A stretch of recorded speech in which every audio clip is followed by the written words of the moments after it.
Good morning, Misfits. Welcome to another episode of the Misfit Podcast. Drew, Sherb, Hunter in the house. I would say we're back from Thanksgiving break, but we may or may not have shipped out a few hundred orders.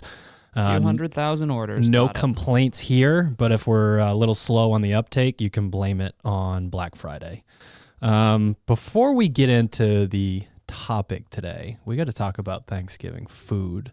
We're going to talk a little bit about like anything special, anything good. What was your highlight and low light? Ooh, highlight.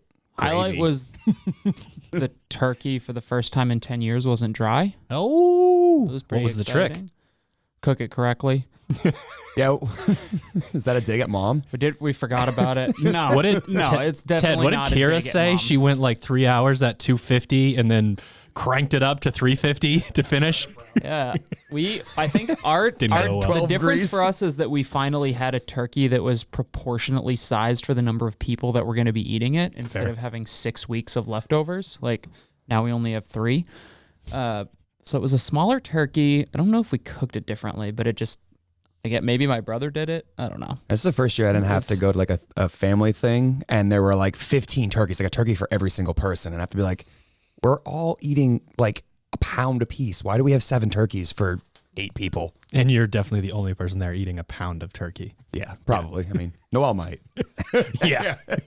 So highlight gravy. Tripled her body weight eating a pound of turkey. So highlight is what? Gravy, you said? Gravy. Always is. That's The my gravy favorite was part good? of it. Oh, yeah. And my mom made stuffing, and usually it's a little like mushier. This time it was crispy. It was real good. It was real nice. Low light, there wasn't as much football on as usual. Usually there are 3 games. There are only 2 this year, which is kind of a bummer. Yeah, it was the fucking Steelers game. Although playing the Ravens without Lamar Jackson, I'm not going to complain. I got a better highlight. All right. Who's the backup quarterback for the Ravens? I think it's still RG3, isn't it? Oh, that's right. Sports ball. Shooty hoops. All right, so we have a tradition where we name the turkey, and usually we have a house full of people. Family members come from New York. This year we did the turkey naming remotely, so the family in New York named their turkey, we named ours, and my uncle decided that the theme for our household in Maine was going to be football players. So no one in your family knew what to do. Correct. Yes. Right. My mom knows like 2 people. She like threw out Gronk in there, so she like named it Gronk. My brother went with and quote football adjacent, so his was Giselle. I went with Colonel Barry Sanders to like kind of like throw like kind of the football adjacent funny-ish thing. I don't know. Like I'm not a huge football guy, and my uncle, I don't remember what name he chose, but through a series of election fraud, he won. He was involved? He won. Yes. He won. He won. His name was the turkey selection, and I can't remember who it was, but he said that it was the first NFL player to do the end zone dance, like the touchdown dance. Like he's the first person to like do it and therefore invented it, I guess. And our cousins who were on FaceTime while we were naming our turkey, like attempting to bait my uncle into like, Anthony, it's his name, Anthony, do the touchdown dance, do it. And I'm like, at this point, like glass or 2 of rosé, and I'm like, yeah, we're gonna fucking do this. So Uncle Anthony, like I was like, yeah, do it. And he just like gets fired up, and he's just like, oh, I need a football. And I was like, okay, we don't have a football in the house. Like, let me look around. Oh, a shallot. Smaller, but shaped like a football. And my mom is like, no, Hunter, please don't. And I'm like, okay, like go. Uncle Anthony runs like, 3 feet the length of the living room. I throw him the shallot. He catches it. He does like this weird fucking touchdown dance and then proceeds to spike the shallot onto the kitchen floor. And my mom was just like, Anthony, son of a bitch. Like just smash shallot right on the kitchen floor. It was great. Fuck. Yeah. I don't think I can compete with that at all. Yeah, okay, I can. Mine was just full of like baby like shits and pukes. Damn. Same. We got that too. Let me think. I don't know if it was the actual, it's tough because you got the meal itself and then you've got your dessert locker stays open.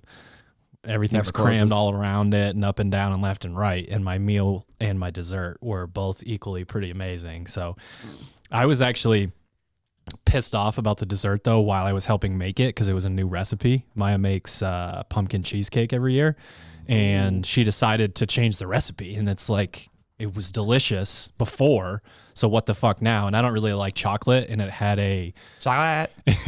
Sorry. I got excited for a second. I knew you would. The frosting was, or the topping, whatever the fuck you call it, had some melted white chocolate in it. Which is like really kind of the only difference. Like it was a different technique to make the whole thing and everything, but I thought I was going to hate it, and it was amazing. So it was my low light was making a cake that I thought I was going to hate. And then my highlight was the fact that it was delicious, and I was wrong. I'm literally always wrong when it comes to these things. Nice. Chocolate. Maya's just like, you stay over there and I'll make the decisions, and you'll end up happy. Sit on the couch after you complain with your chicken nuggets, and I'll bring you some pumpkin cheesecake in a couple hours. Like, turkey nuggets. Get it right. Oh, my bad. Yes, turkey nuggets. All right, we had our fun, some spiked shallots, all that good stuff. And now we are going to talk about modifying and scaling workouts. And there's a reason why I open with modifying, because there's this like old school CrossFit mentality of RX or die. Did you get, the gold star next to your name on the board, that kind of thing. And people think of scaling as like, this is the pinnacle, and now I'm down here while I'm doing this workout. Scaling has like a negative connotation. Exactly. To it, whereas modifying is like, I'm changing it up a little bit. Exactly. You're personalizing something for yourself. And we've got a few really good examples of how some of the top athletes that we work with or that we've worked with in the past do this stuff to make their training better. And if they're doing it, it sort of just gives people permission. And one of the things that happened here at Misfit Gym in Maine is we stopped writing RX on the board. And that completely changed people's attitudes of like, we want you to come in and see the workout on the board, and we're all going to be doing something similar, but we want to just slight tweaks so that this workout works really well for you personally. What's really funny about that too is that's honestly the draw for a lot of people, is that the CrossFit model, while being a group class, is also sort of personalized for you. You get coaching, you get feedback, but it's just kind of funny to me that the paradox that's created when you have someone who understands that this place is about personalization and about their own personal fitness journey. But when you do that, you better make sure I stick to the RX that's up on the board there, because then I'm not doing the same workout. And it took a little bit of culture change here to make that a thing. And that's honestly one of the things that we talked about. Like, I moved home from Pennsylvania in 2013, was just like, that's the vibe of the gym. It was started by a bunch of dudes in their early 20s. So it's like, no, you don't tell me what's going on. I'll show you. And like, when you work with athletes and you get that buy-in finally, then you start to see like, oh man, I'm getting better and getting stronger and getting fitter. Like, now I kind of see why this is helpful, but it does take a little bit of time to kind of not get that pushback, or for people to see that you have their, their fitness and their health and their, I guess, longevity in CrossFit at the forefront of your mind, even though it may seem like you're kind of holding the reins back to keep them under control. Also, to be clear for the listeners, because it also took me a second to rack my brain, like what the fuck you were talking about, is that we don't write RX next to your score on the whiteboard. We still provide prescribed weights and stuff in the workout. Right. It's for athletes to use, but we don't write, Sherb does jumping pull-ups, I do kipping chest to bar or whatever. There's not an asterisk next to one of our names, or an RX next to mine. Yeah. So it's funny, I think when someone, and this was actually a Misfit followers recommendation for the podcast episode. And Hunter, what is the Instagram handle? Shout out Dan D Boss. Shout out to @DanDBoss for asking us to jump back in on this topic. I think a lot of people that ask the question want to know, they want to almost be able to put themselves in the mind of a coach to know exactly how they would scale. And we do have the scaling toolkit. It's free on our website. That is important, but it's such a small sliver of what's going on here. Would I personally like a list of recommendations for scaling so that things don't get stale? Of course, right? Like, that's something that I would want.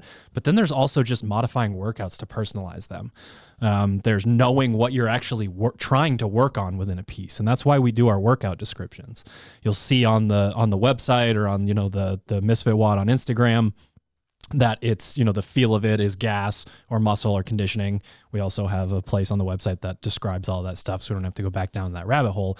But when you look at it and you're like, this is going to elicit a completely separate response than what the guys are looking for, then that needs to be a modification, right? Yeah. That needs to be changed there.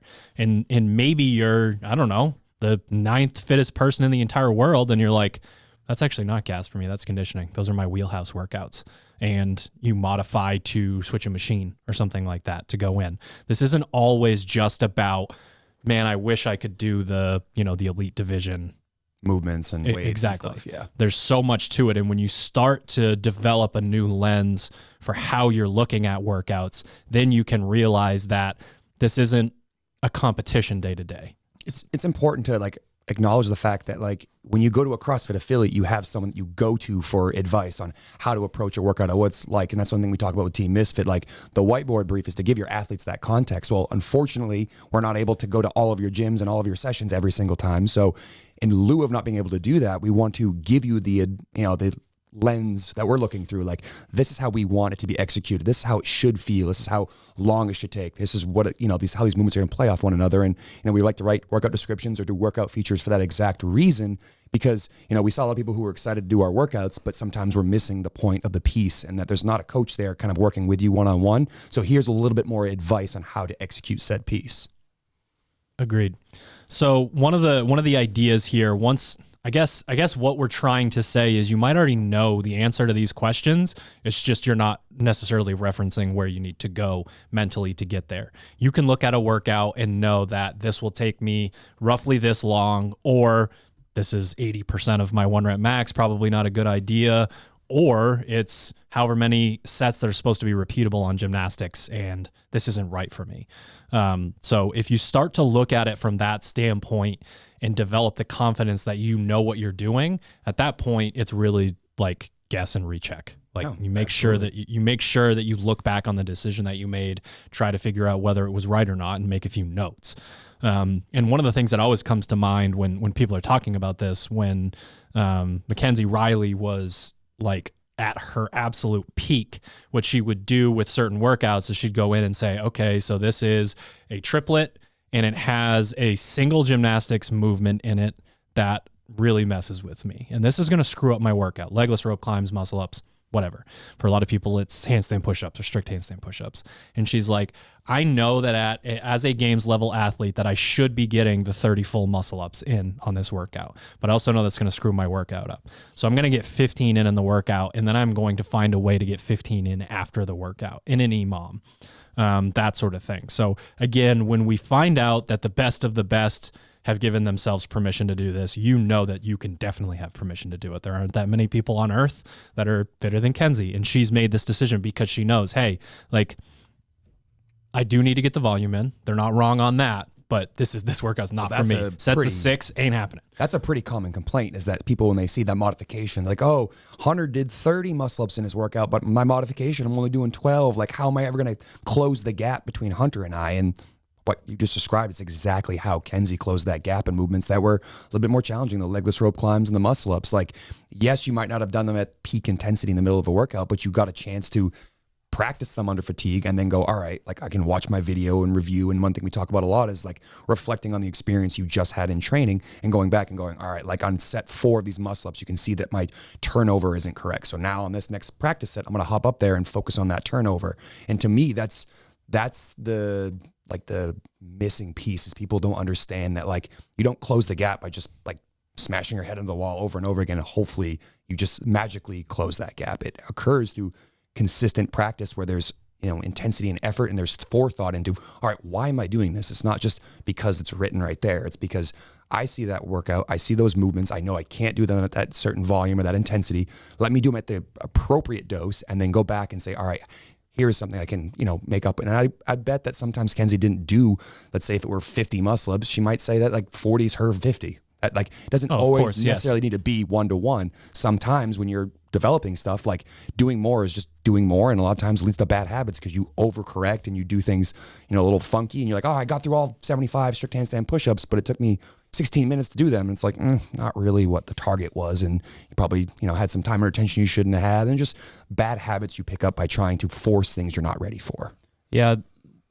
Good news for you is you're not Hunter or Kenzie. So don't try to use that person or whoever you're looking at that isn't you. Don't try to use that person as like I should You're be not able Hunter? to do this, or I'm confused. Who am I podcasting you're with? not. But then that also ties in kind of the understanding of the workout, the stimulus, and like the goal of it. And we'll just continue with the muscle up example for Kenzie. If that workout for Kenzie, it's sets of 6 muscle ups and the stimulus is more of a muscular overload stimulus, then yeah, it might be very appropriate for her to keep that number in there because that's the sticking point for her and that's what we intend for it to be. If it's a more maybe a conditioning stimulus, which is kind of that merry-go-round style workout where it's like, hey, nothing should stop you other than your fitness, meaning that the individual movements should be in very manageable sets, then sets of 6 might be acceptable for somebody else, but aren't going to be for her. And that's where she's like, okay, I'm going to do 3 or 4 or whatever it is. And that just kind of ties into what you said. It's like going slower. Like you have to kind of remember how you got to where you are in your fitness journey. And it was not by going slow. It was not by getting stuck repeatedly in workouts. It was not by doing, if you did one muscle up, if you got your first muscle up, the next day you weren't doing a workout that had 20 in a workout, that had 20 that took you 6 hours to do. That's not how you got to from where you are to where you are, or where you were to where you are now.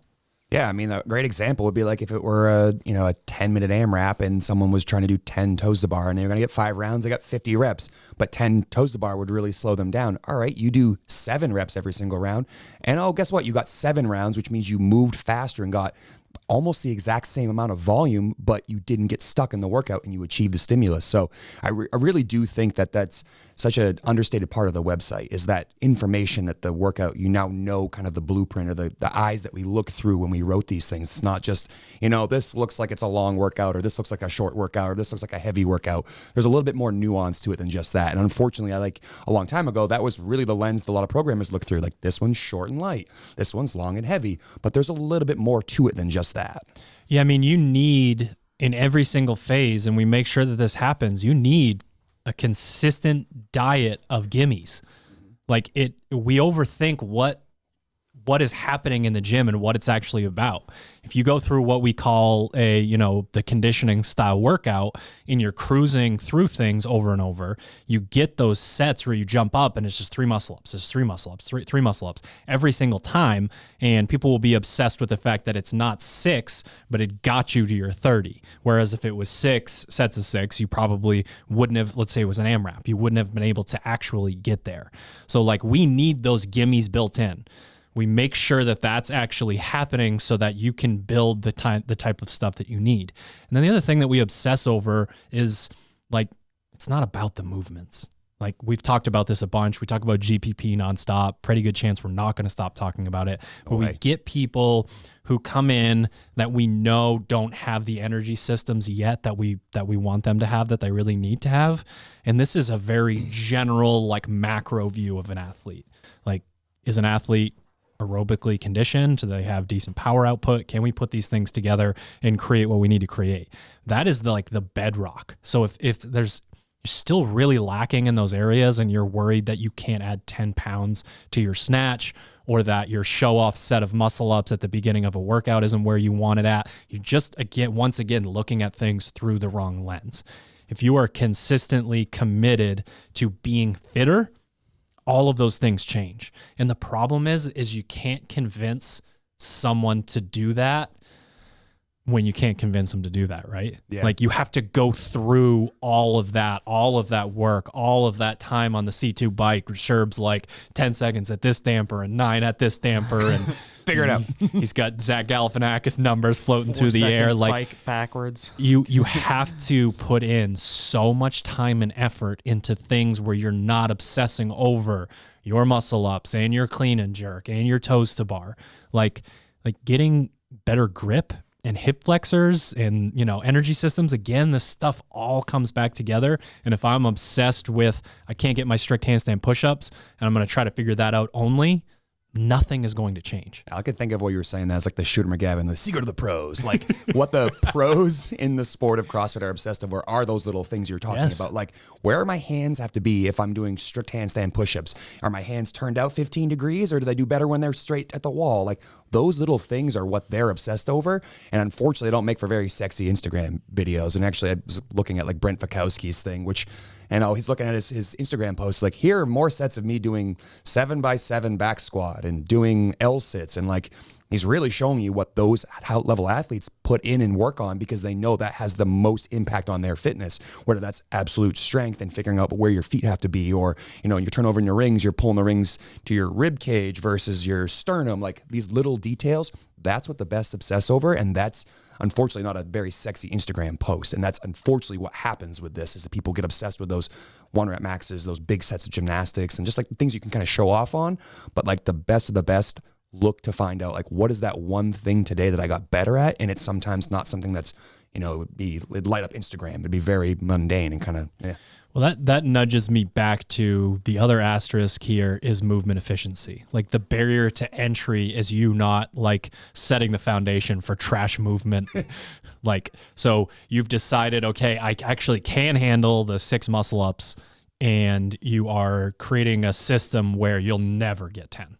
Like it's not going to be possible for you to get 10, or you figured out some really weird way with your like feet together. They're not moving. You nasty, like gross position, but you've gotten so used to it that you're doing touch and go cleans at 185, but your 1 rep max is 225 or something when it comes to that. So like these barriers to entry are your general fitness and then not creating habits that you can't go back on. I just think of like that's occurring something in a vacuum. Like you can do them one time, you hop up and do 12 muscle ups, but then it becomes, 20.5 and you have to do 40 of them over the course of the workout. And you were great through 12 or 18 muscle ups. And then you literally couldn't hit more than singles. Like that's evidence right there that you've kind of picked up a trick or a nuance to something when there's no fatigue and no fitness related to it. And you just figured out how to get by. But if you were efficient and took the time to do smaller sets and get better at those small efficient sets, then you can repeat them for longer. It's the same way, like it's great to have a 1 rep max, but if you can't hit 85% of it,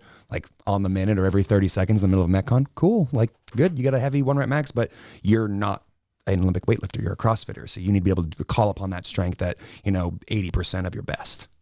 The immediate thought that came to mind was in our strength work, like we're not putting prescribed weights in strength work. Like that has forever been, I mean, imagine that. Like, example. Like it deadlift 2x15 at 405. Like sign me up. Yeah. I'm going back to the games. Yeah. Congratulations. Dude, if you bring a gurney, I'll do it. You don't have one of those somewhere? Yeah.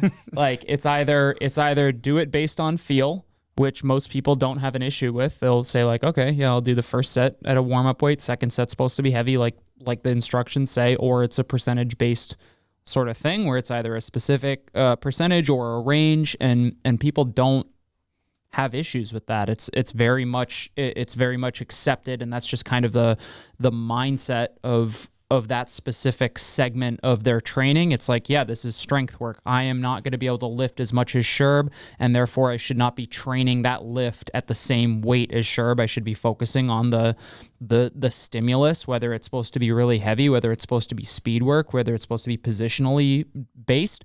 But I'm not worried about what he's lifting because I know I can't fucking lift what he lifts. So if we just kind of apply that same mentality to the things like with conditioning and interval pieces specifically, like we kind of figure that we make that connection, and kind of thinking like the left side of the program and the right side of the program, we've got our like strength stuff, which is very kind of individual specific through percentages or whatever. And then we've got our skill work, which is where it's like outside of that high intensity realm, where it's the exact same idea. It's do a set of 5 to 15 strict handstand push-ups every minute or something like that, whatever it is, people tend to do better, not as good as they do with the strength stuff, as far as like, it's, there's a 15 rep cap, so I'm going to try to do 15 reps every time in the handstand push-up skill work or whatever it is, or I'm going to come out hot and then, I'm going to start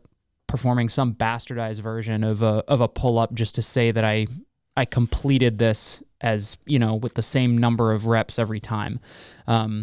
People are slightly better about that, but especially when it comes into like that middle, the conditioning and the interval pieces, when there is intensity applied, that's when I think people are the least likely to apply that personalization as they would if it were a lift or a skill work or accessory or something that didn't have a score associated with it, so to speak. Right.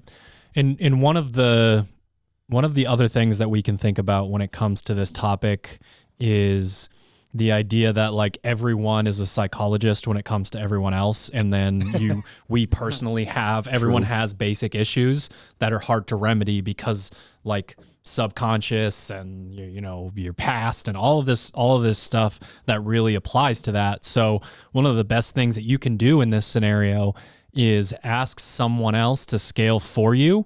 And not because they're an expert, but because they don't have the like workout baggage that you do. They don't associate these like harsh feelings with a barbell, like that kind of thing. Or You're not better than me. Piece of shit. You are. And when you think about it that way, that's when you can start to understand that you do not need us to tell you exactly how to do. Like when someone's like, it's 25 cals on the C2, what the heck am I supposed to do on the assault bike? And it's like, well, what does 25 cals feel like? What damper would you put it on? What are you going for here? And the answer is just try to mimic the stimulus on the assault bike, right? Yeah. Yep. Like the problem with that conversion is we don't know what you are capable of in terms of power output. And if we give you the wrong calorie number, you're going to sprint it in 2 seconds and not going to get the time and attention we wanted. And you're going to ruin your damn workout, which is why we probably didn't have the assault bike in there in the first place. So little tricks, you change it to distance and you don't sprint. You just get your time in on the bike. It is what it is. It's not that crazy. But we get these ideas in our head about like, I don't know exactly what to do.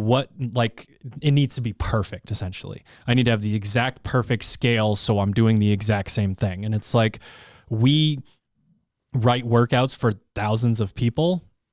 90% of those people we've never met. We have no information on whatsoever. We know that they are a CrossFit enthusiast and we hope that they choose the right program, between Anywhere and Team Misfit and Hatchet and Masters and Teens and MFT. Like we try to put out as much information as we can on that, but we're still programming for people we have never met. There's no perfect science to this. And what's great about this is that if you just try hard and you try your best to mimic the stimulus over a long enough period of time, you will improve your fitness and not have to be so concerned about, I didn't get to do pegboard last Wednesday, so I did towel pull-ups, or I did, legless rope climbs. I did something that was similar. And if you have enough of those experiences that when you do have the opportunity to eventually get to a pegboard, because you've been training them and not completely neglecting similar movements that are somewhat the same, you'll probably surprise yourself after you kind of figure it out for a few minutes, like what your actual capacity is. And that to me is like the hidden truth behind all of this. It's like,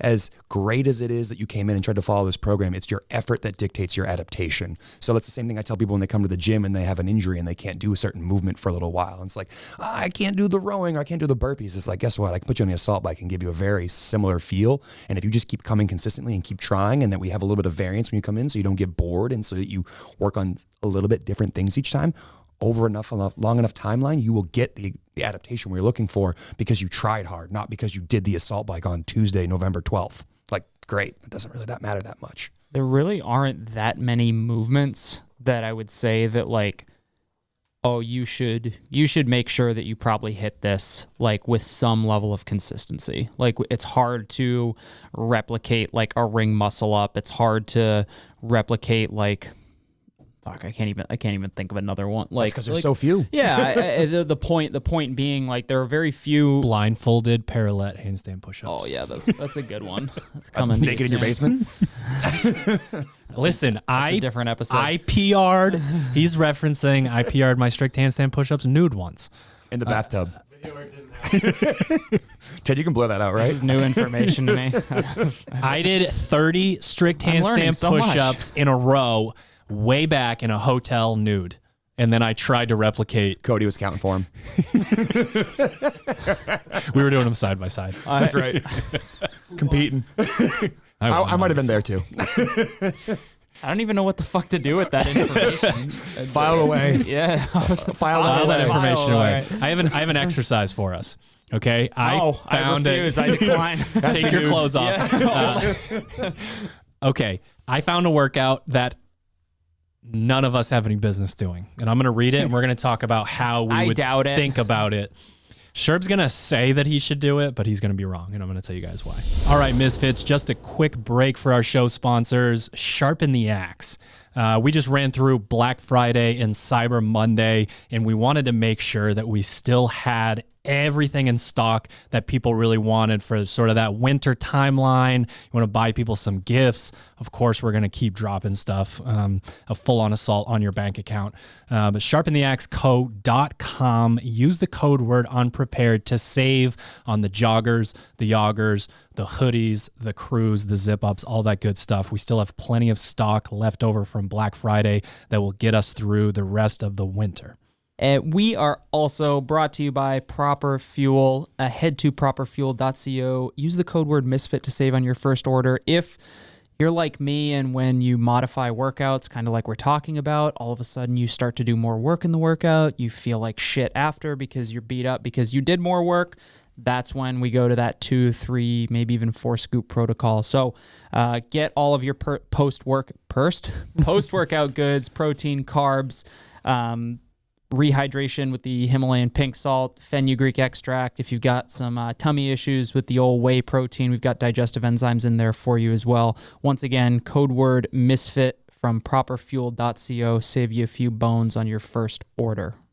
And finally, my favorite product that's come out from Pure Spectrum CBD is their Black Label Tincture. One of the things that's been going on with me, a lot of things going on between having 2 gyms, Black Friday, a new baby, and just additional stress, is it makes it really hard to wind down at the end of the evening. So what I like to do is, I have dinner, then I'll take 2 drops of the Black Label 2,500 milligram CBD tincture underneath my tongue, let it sit there for about a minute, and about, 10 minutes later, I'm feeling really good, nice and relaxed, and able to get some sleep. So if you're like me and you need a little extra sleep, struggling with that, head to Pure Spectrum CBD, use the code word Misfit to save a little green on that order.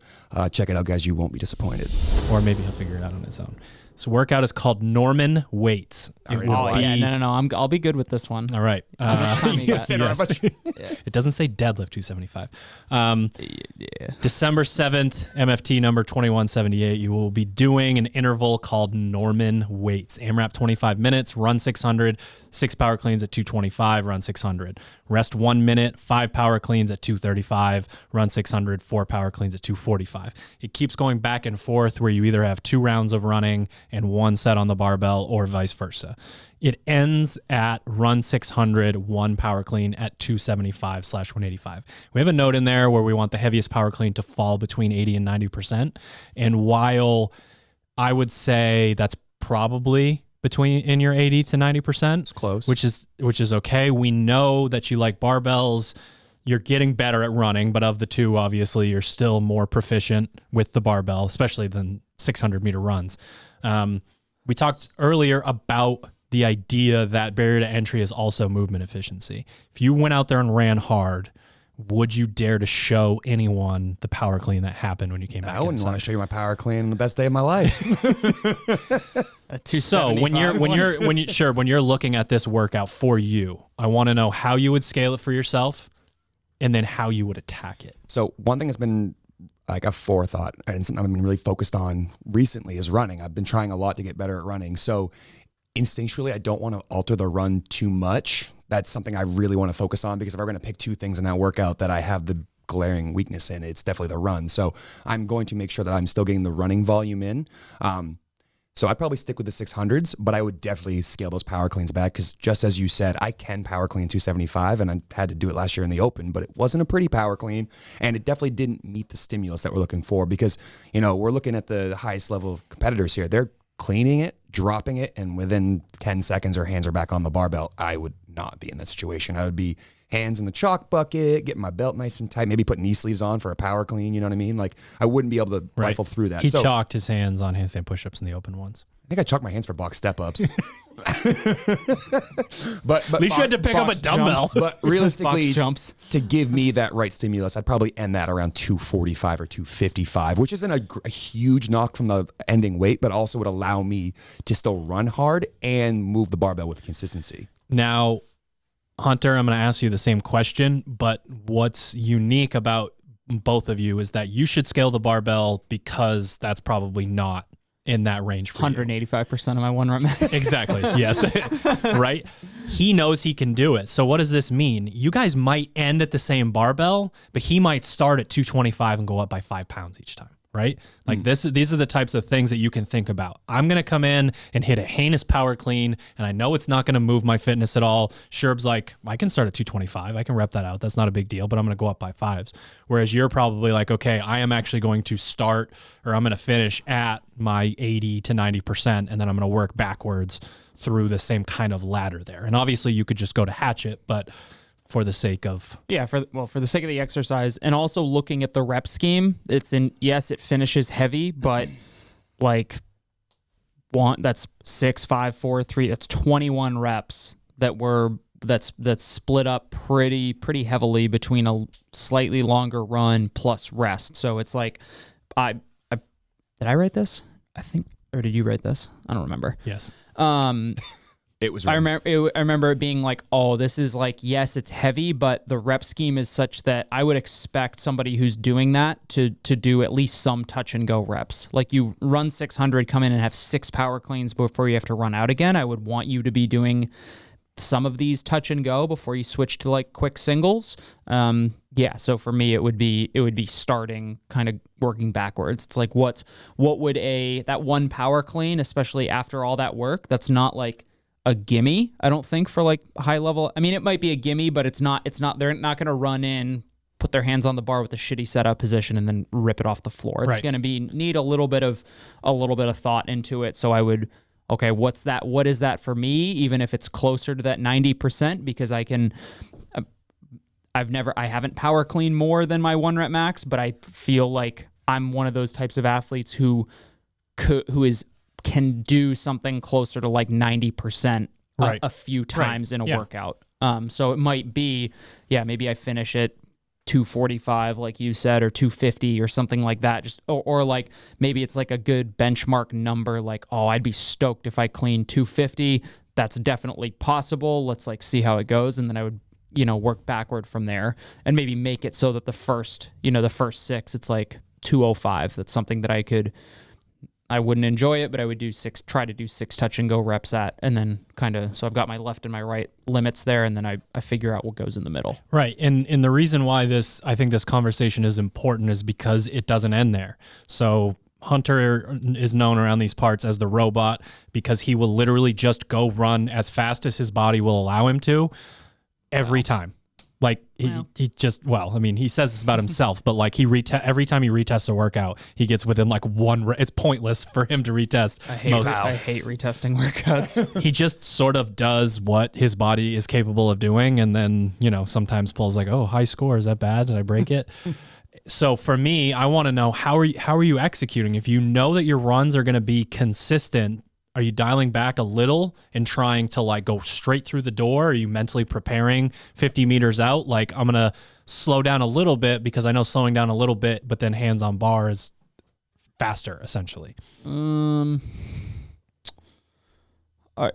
guess I would probably, like, if I were really saying like, okay, how am I going to get the most out of this piece? It would be probably dial back the run such that I can run in, put the hands on the bar right away. Cause that's not something that I like to do. I would rather run in, do the chalk dance, like take the big deep breath, even if I don't need it physiologically, and then put my hands on. But I would benefit more from dialing back the run just a little bit and then, you know, running right to the bar and then running right out the door. And I can push the second run as hard as I want, sort of, because there's a rest coming. This workout just reminds me of honestly 2 separate workouts, and for different reasons. The first one being, I remember at one point we had a training camp up here with some athletes, and we did 15 rounds of like, I think it was 3 strict handstand push-ups, 2 muscle-ups, and like 1 heavy power clean. And it was supposed to be around 90%. And doing it with a bunch of other games athletes, it was clearly evident to me that like 90% for me was not 90% for them. So when you come in and you do a workout and it's supposed to take you, let's say this 15-round workout was supposed to take 20 minutes and it took me 30, I didn't hit the stimulus. I should have backed it down and gone closer to 80%. And this is an example of like, oh, but I'm not strong enough. I have to do this because I'm not strong enough. That's how I'm going to get stronger. The answer is no. It goes back to what Drew was saying about movement efficiency. And then kind of what you were just saying about your like how to approach the like in the actual workout. I remember there was a time where we were training at the old facility and before we moved, and it was like ring dips and lunges and like burpees or something like that. And you had told me specifically like, do this faster than you want to, start harder than you want to, and like see what happens, because I was always the guy that kind of, let's play casual, let's play it cool until the last minute and then sprint by at the very end. Like, and that didn't have a great impact on my fitness, or that was something I was already good at. So there are ways even within a workout, other than just shortening run distance or shortening or lessening the weight in the barbell, but even how you approach from round to round and like an interval or something like this. Maybe early on, because you don't like to run hard, you really, really run hard the first one, and then you do your power cleans and you realize that you might be able to run hard for the second one, but because you never ever put yourself in a situation where you start a workout hot and see what happens, you never know what it feels like. So this is, again, a training experience, and sometimes you can even break them down further than just the overall picture and kind of pick one of the 4 rounds to do something in, or pick one of the 3 movements to change something about, or you can change all 3. The great thing is it's personalized. You can make it as different or as similar as you want, but just kind of have an idea of like why you're doing it. Figure out what's your reason. Like that to me is always the lens I like to look through when I talk to athletes in remote coaching. It's like, why are we doing this? It's not just do it to do it. Like, what are we after? So that to me is something I'm always thinking about, and I want you guys to think about when you jump into a piece, not just because it's on the blog, but because you have a reason for doing it. Right. And then like I'm the stepchild here when it comes to the running situation. It's like I prefer to run either at a 6-minute mile pace or a 10-minute mile pace. And in between, because I don't really like, and to be clear, I am working on this. I am, the needle is moving back, from like, it's a lot easier for me to go run now at like high 8s than high 9s. You know what I mean? As how it used to be. So for me, I'm probably trying to put those runs at a distance where I know that I can hold like a 150, 400 meter run pace or something like that the entire time, like to go through and do that. Because like I typically, like, people dread like the end of the 2K. That's the only part of the 2K that I like, because I know that I can always sprint those 50 strokes. I don't mind that at all. It's the only like musculature typically that I have. So like when you're in a weird place like that and you can't handle the middle 1K, it's like I like the opening and the finish. You have to look at things and try to put yourself outside of your comfort zone, because if all of these things where we're like, okay, we have like this many combination of styles of workouts that we can do. It's quite a few, right? It's like 30. I would know exactly how many. It's like 30 or something like that. And you're blending them somehow all into one.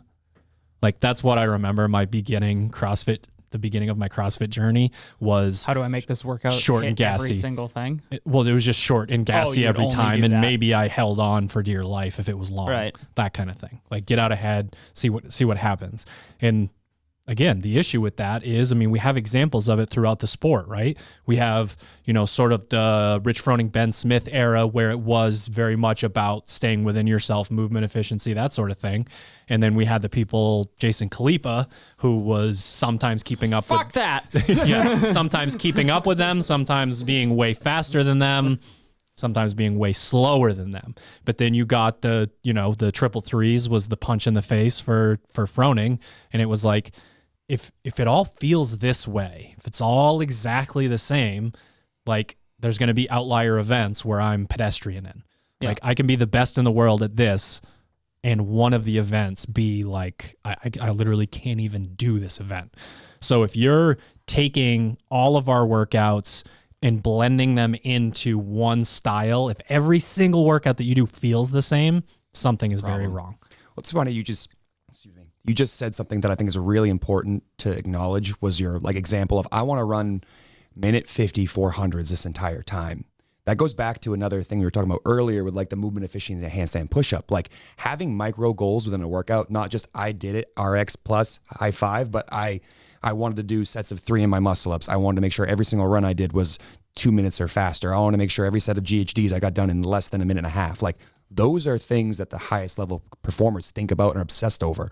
Like, how did I gain 3 seconds in round 2 versus round 1? And it's like, oh, I didn't like adjust my grips before I went up on the pull-up bar. Those little things add up over time. And I'm not saying like, make sure you have your knee sleeves put in the right spot every single time so it's a quick flip. It's more or less like, think about workouts more than just, did I do it the way it's written? And was I somewhat close to the time they asked for? Like, what were you after there?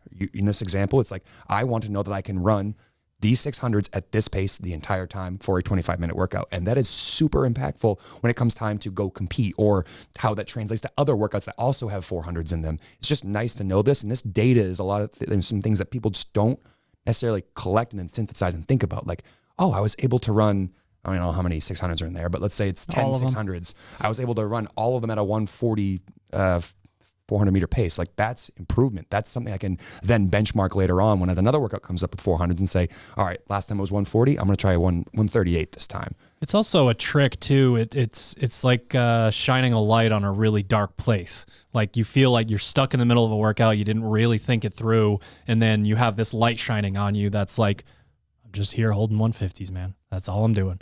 I'm just here going through this. And for me personally, to get through bitch work, I have to have those things. I have to know that I'm either like recently there was a ski workout and I wasn't really sure which damper to use. So there were 3 different sets of things that I was doing on repeat. And I did 1 at a 7, 1 at a 6, 1 at a 5. And I just wanted to see what it felt like to try and hold my usual strokes per minute in those places. And it kept me in the workout the entire time. And, you know, that does stuff for both in competition, you know what you want to use, but it also keeps you focused. And then you could come out the other side and be like, you know, sort of like hands on the rib cage, like, I'm not that weak.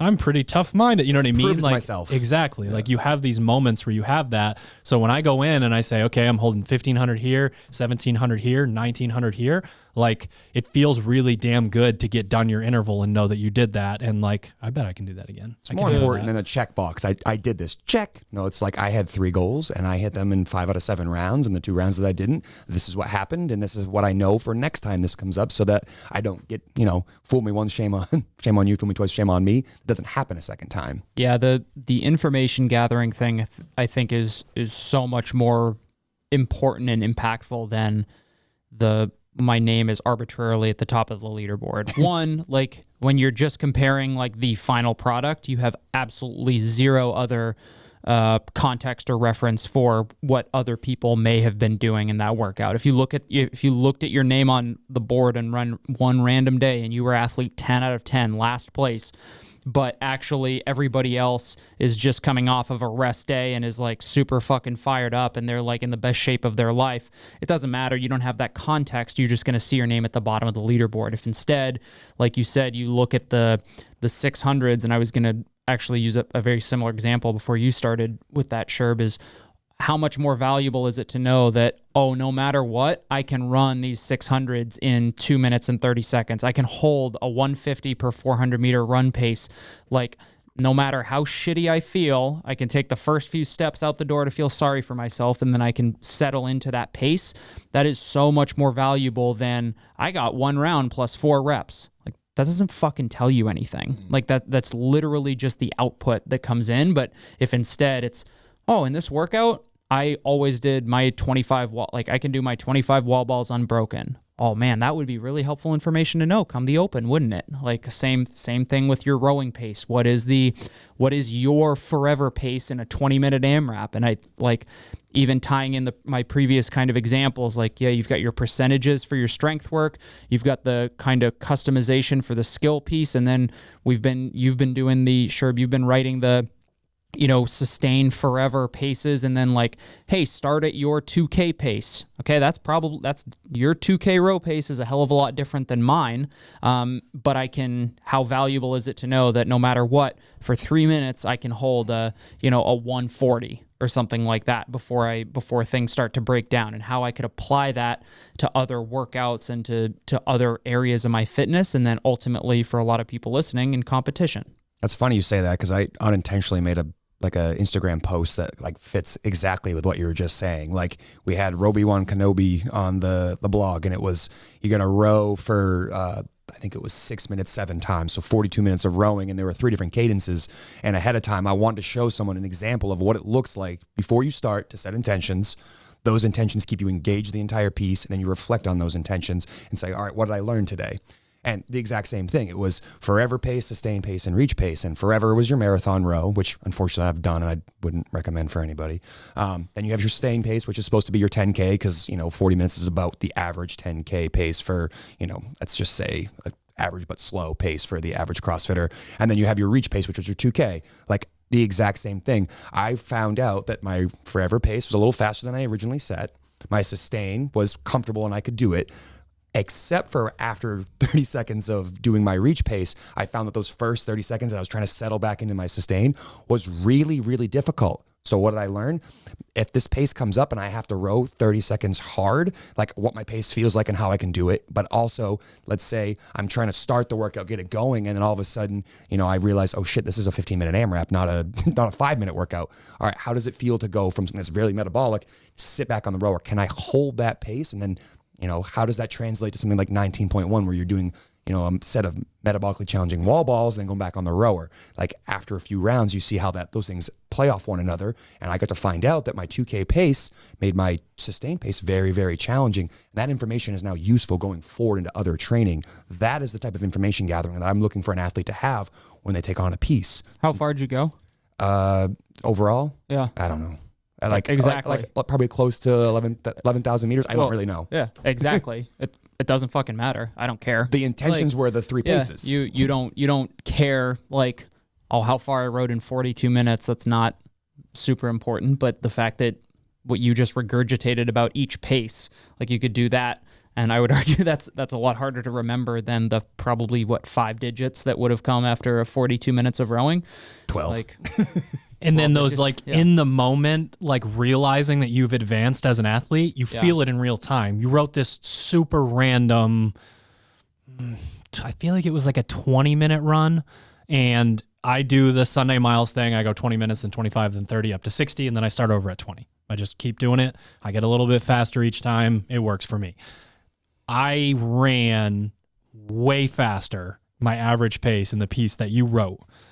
And that to me was like, hey, should you try to go a little bit faster on your Sunday miles? Because you feel comfortable and this is the pace that you have. And I have an issue with, again, even on Sunday miles, running like a 7:20 and then a 10:20 and then sliding back into the middle somewhere. So I try not to start too fast. But you sort of get, like, with some aerobic work where it's just go do it, you get lulled into like, this is just how I run, this is who I am. But then you get those reminders in real time. And like, those to me are really important, because like, yeah, going a little bit harder hurts, but we talk all the time about how intensity is freedom. Like, I always, in those pieces, especially if it goes from send or reach to forever, like, enjoy the send or reach, because you have to be there for it. You have to. Whereas for your forever pace, like, you could flail around and scream if you wanted to while you were doing it. And like, that to me is kind of a challenging place to go mentally. But I like, when I think about those longer pieces like that, where they have the instructions built into them, there's always just these little moments where I'm like, I think I might need to start holding myself to a higher standard, because there's no reason I should be able to average this at run this way, then that way, then this way, then that way, which typically is more challenging than just a sustained pace. But for some reason, I'm now faster because of this. Yeah, it kind of goes back to like the marathon run that I did a couple weekends ago. Like the same idea. I've been running for You say marathon run you excuse did? me, half marathon. Let's be clear. I didn't run a marathon. That's too far. But I know counting is hard, but it is really hard. Double. 13 to 26. Basically the same thing. That's the next number. Counts by twos. But running the end of that, looking at the splits at the last couple miles, like being sub 8, it's like, oh crap, like I'm leaving something on the table. And it was exciting for me to then think about the next time I want to try to do another long run, not necessarily a half marathon, but some other long run that I can run at that pace for that time after how much volume has already occurred. Similar to what you just described, like, oh, maybe I should go a little bit faster. But how would you know that information unless you were gathering it and you were fully aware of what was happening? Like, I've already put in 11 miles of running. I should not be able to speed up as I'm here. But because I learned how to properly warm up and actually pace myself appropriately, I was able to do that. Now think about that. If a long trail run came up at a competition, you would know that you have that in the back pocket. Guaranteed when Matt Frazier turned around at the CrossFit Games, he was like, God fucking damn it. But guess what? He's probably ran that far before and was just like, all right, I'll get him. See ya. Like Justin's a couple of steps ahead of him. I'll catch up. No big deal. And just didn't care because he has that much information on himself to know even when he's that tired or when he's finishing that strong that he still has something in the tank. He can draw upon those experiences. And that's, putting himself in it and staying, I guess like heady the whole time you're doing it is how you learn that information, how you know you can go out and do that. So I am going to pose a question as final thoughts for everyone. You're an athlete. You've just sat through 45 minutes of a scaling podcast. We did not tell you how to swap out double unders for box jumps. We didn't give you machine swaps. One-to-one. We didn't tell you that you can, what do you do when you only have dumbbells versus barbells? You're frustrated. You listened to this podcast specifically for ideas on how to scale. Obviously, we did this on purpose, but what's your response to that person who hasn't come full circle with us quite yet? We're bringing them home right now. And if I've put you guys on the spot, I can start chirping. Yeah, go ahead. Yeah, I'm going to go ahead. Yeah. I thought Sherp was going to talk and he went, Thanks. So again, we talked a little bit about one of the ways that you can wrap your mind around this is to either scale for your friend or have your friend scale for you and realize how easy it is without all of the minutia swimming around in your head and insecurities and this movement sucks and I love this movement. Keep that in mind because that starts to develop the lens that we're talking about. We are here to raise GPP. We are here to make sure that your movement efficiency, you're not just the type of person that's so gritty that you can muscle your way through an insane amount of chest to bar and you just have to walk chicken wing style for the rest of the week kind of a thing. Like we are trying to make you fitter. We are trying to make sure that if it's appropriate that you're moving properly so you're not developing bad habits. But outside of that, obsessing over singular movements as opposed to obsessing over I need to be able to go short and hard and I need to be able to go long and slow. And then every once in a while, they're going to make me do one of those terrible 13-minute AMRAPs or whatever. That type of stuff's going to come up in competition. You got to be able to do it. We are trying to get better at all of this stuff. And it is this big, like, witch's brew melting pot of all of these different things you have to do.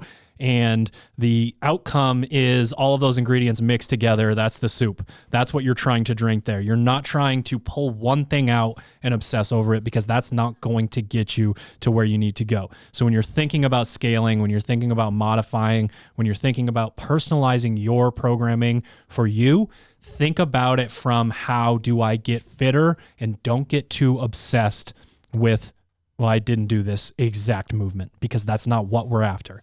We are not after, it's not the 2021 muscle up games. It's the 2021 CrossFit games and your energy systems better be robust as fuck or it's not going to matter again if your snatch isn't where it needs to, or where you want it to be. Or if you're, I can't do 60 chest bar pull-ups in a row. I think my inclination is to, but using kind of what you said, either for, whether it's for yourself or have somebody else do it. I really like the idea of having someone else do it. That's why athletes love to come to class and they'll just ask a coach what to do. You just take that onus off of you and just put it on somebody else. And pretty much anywhere else, I hate that idea. But in the gym, when it's like, yep, I don't know what to do. Coach, tell me what to do. okay, now my workout is three jumping ring muscle ups if you're in an affiliate class versus, attempts at flailing around on the rings for a little while. But I think, again, like the name of the game is fitness. It's not muscle up capacity. It's not gymnastics capacity. It's not barbell. It's not 1 rep max strength. It's overall fitness. And if you're teetering on the line of whether to modify something or not, one, you probably need to. If you're debating on it, you probably need to. There's certainly a time and place to say, like, you know what, like, let's give this a go. Let's see where we're at. And that can teach you something as well, as long as you go into it with the mindset of saying, like, like, I've been working on this. I don't know if I can do this. Let's see where it's at. And then you kind of have that post-workout self-reflection, like, oh, this was a good idea, or nope, I'm not quite there yet. But I would always tend to go on the not extreme, but kind of with the modified version of yourself of that workout for you, because ultimately, like, it's funny, like the way that if you switch it from 6 muscle ups where you're going to have to do that in 2 sets every time to 3 muscle ups where you can do it in 1 set every time, you find yourself, shit, I'm done with the rings. I need to go back to the other 2 movements that I didn't need to scale, and it's all going to kind of loop back around and kick you in the nuts one way or the other, basically. Right. So it's if you're like, just because you're all of a sudden I say do 3 instead of 6 muscle ups doesn't all of a sudden make the workout easier. Like, in fact, it probably makes it harder, just because you're able to move more continuously. So don't think of it as just, because especially within the confines of a workout, if you take something away, quote unquote, you are automatically adding something in terms of speed or required work and stuff like that. So if, again, muscle up example one more time, if that goes down from 6 muscle ups to 3, I'm probably willing to bet you're going to get more rounds and reps in that workout and therefore do more work, which what we've all kind of accepted as the gold standard for getting fitter, is doing more work in less time. Yeah, my final thoughts are seek adversity, and that's going to sound like I'm telling you not to scale. Like, oh, good, got it. I'll go really heavy and make sure it's really challenging for me. That's going to be this changing piece. Very adverse for me. What I mean by seek adversity is, put yourself in situations where you would normally want to do the opposite. And I do think that helps a lot of athletes really look at a workout from the exact opposite perspective. And that's why it's so good to have a friend potentially program for Fighting your pride is adversity. Yeah. I mean, don't get me wrong. Like, you made a workout for the affiliate that was supposed to be double unders and deadlifts, and I can't do double unders in my garage. And I was like, I could make this a C2 bike. This would be really nice. And I'm like, fuck, that would be such a cop out. Handstand push-ups and deadlift. What? Yeah, it's so easy. So it's like, all right, well, what can I handle down here? And the answer was burpees. Like, I suck at burpees. So it probably won't be the exact same feel. My calves won't be as sore as everybody else from doing all these burpees. But like, guess what? The stimulus stayed the same. And I literally went looking for something I'm not very good at and put it into a workout. Now, next time I do it, do I do burpees again? Probably not. Pick another movement. Do something different. But seek to do things in a way that meets the stimulus, but intentionally challenges you to a way that you don't like doing it. Like holding on for touch and go if you love singles, or if you love touch and go singles. Or if you know that starting the workout with a really aggressive 1,000-meter row is a bad idea, well, how will you know how bad of an idea it is until you do it? And the answer is you won't. I got a pretty good idea. The idea is you won't. So go out of your way to kind of find these things within the confines of trying to still meet the stimulus.